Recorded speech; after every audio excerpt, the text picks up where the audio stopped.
It's football season. Look at this.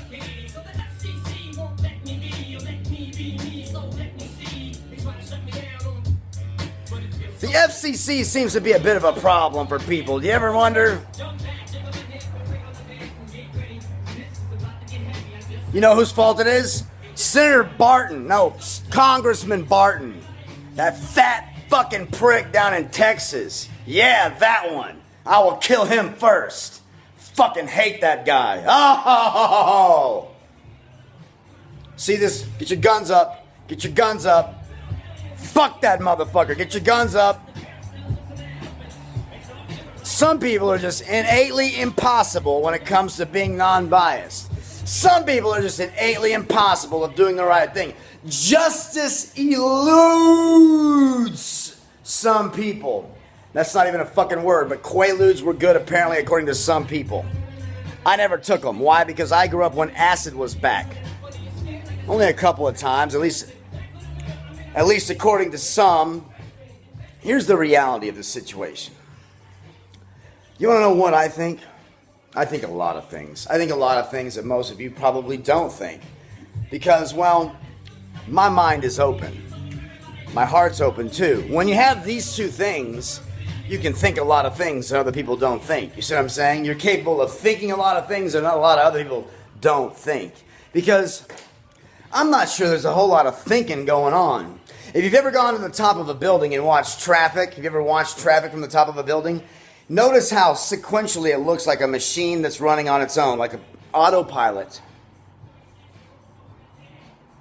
Outside the box. Now, I'm not saying it's a pleasant experience to live outside the box. In fact, well, my house is dirty. I don't get near as many things done in a given day because there's not that receptacle of control providing some sense of stability and reasonable, foundation. These things are difficult. They're very difficult. See the finger now?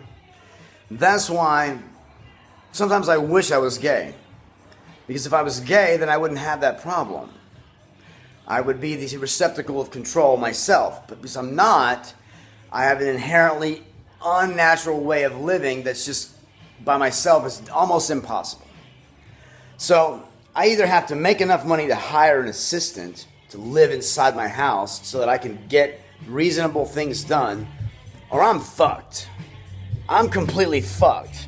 The difference between me is I'm either food stamps or I'm M6, right? There's no in between. I'm not the kind of guy, I'm not your Warren Buffett, hey man, I'm gonna have the same wallet, same car kind of guy and fucking create unemployment for 50 million people because I'm a cheap bastard. I'm not that guy. But I'm just saying,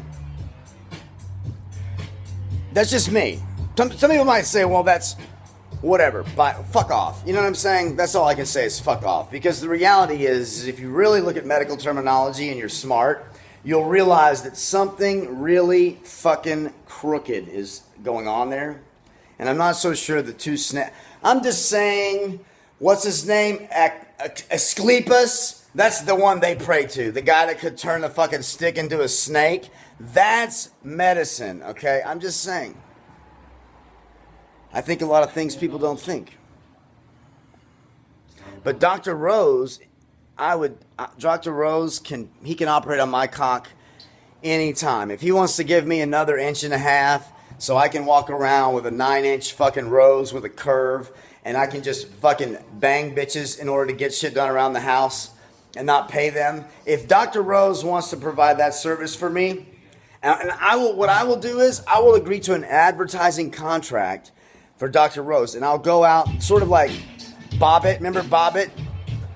How can you forget? I'm like, that's what crazy bitches do. That's why I never sleep. But let's just go back in Bobbitt history now. If you had a 9-inch rose dick, and I'm going to call it the 9-inch rose special after Dr. Rose from Houston, Texas. If you have a 9-inch rose cock and are relatively good looking, you could shag a lot of ass in America.